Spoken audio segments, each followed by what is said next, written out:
All right, so first and foremost, when we start talking about the history of vaccines here, vaccines have been, at least the concept of them, have been around way longer than most people think. The earliest evidence that I'm aware of is some evidence of Egyptians around 3000 BC sniffing the powdered smallpox crust of smallpox infected people. This continued into 2000 BC in China. Then Turkish individuals introduced this concept of variolation, which we will talk about a little later in this presentation. And then the introduction of variolation started to occur in England and then later in the United States, 1700 AD. So you can kind of see how this concept, this idea of sparking our natural immune system or giving our immune system an idea of what it could be in store for has always been innately within our thoughts of medicine. Now, they may not have known exactly what they were doing, but what they were doing was they were stimulating or preparing their adaptive immune system for later experiences they may or may not have. And I'd also like to address that both 3000 BC and 2000 BC here both talk about smallpox. All right, smallpox decimated and ran rampant throughout the human population for centuries upon centuries upon centuries. And it wasn't until the invention or discovery of vaccines that we were able to eradicate smallpox. And smallpox is the only, or one of the only, known viruses to be eradicated, meaning that there is not a known person on Earth right now that is infected with the smallpox virus.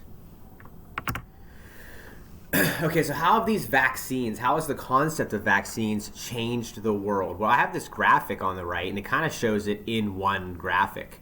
On the right side of the graphic, over here, we have the most recent reports of cases in the U.S., and then we have the pre-vaccine era,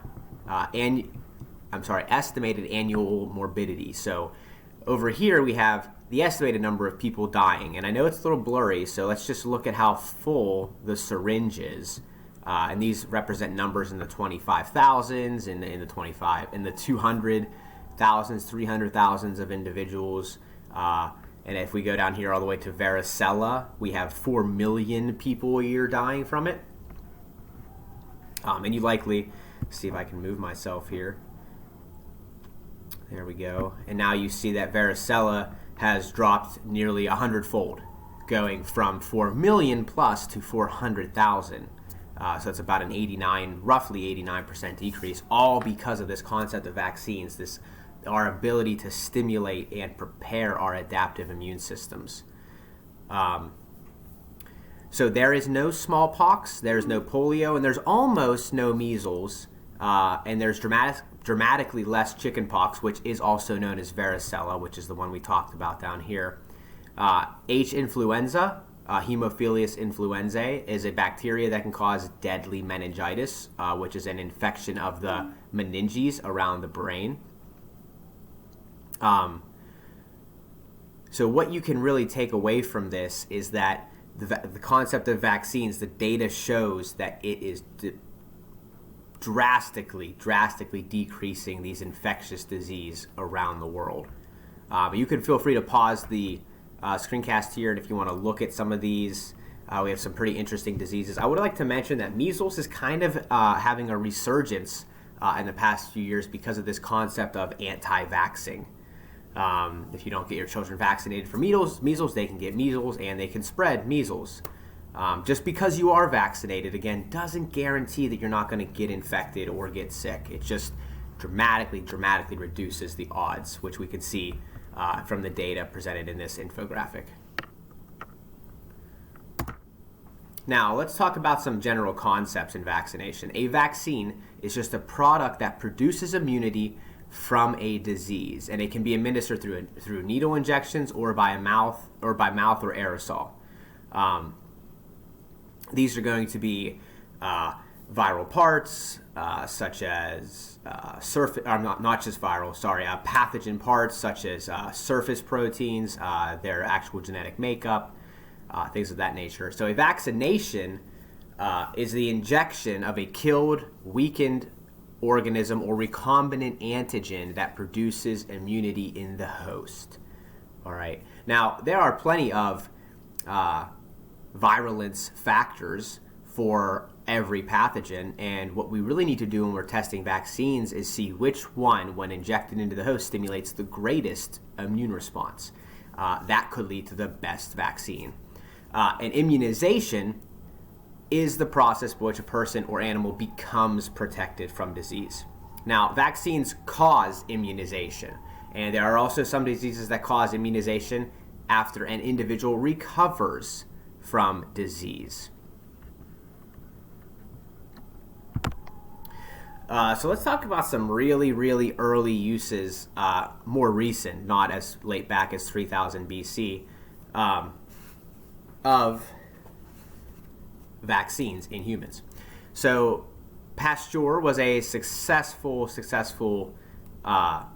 scientist. He successfully prevented rabies in a 9-year-old boy by post-exposure vaccination. Now, he had never successfully used a vaccine on a human, so this was not scientifically ethical at all.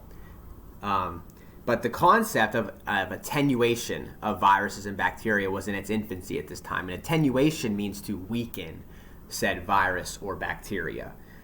You can either weaken it with heat or chemicals, meaning you're basically taking this infectious virus or bacteria and then you're making it not infectious or very, very unlikely to infect. And then you inject that into a human and you get an immune response to that foreign body within you.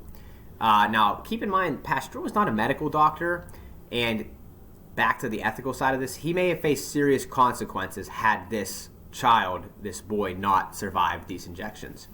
But events like this throughout the next 100 years, from 1885 to 1985, is what would produce the call for ethics in medicine and science.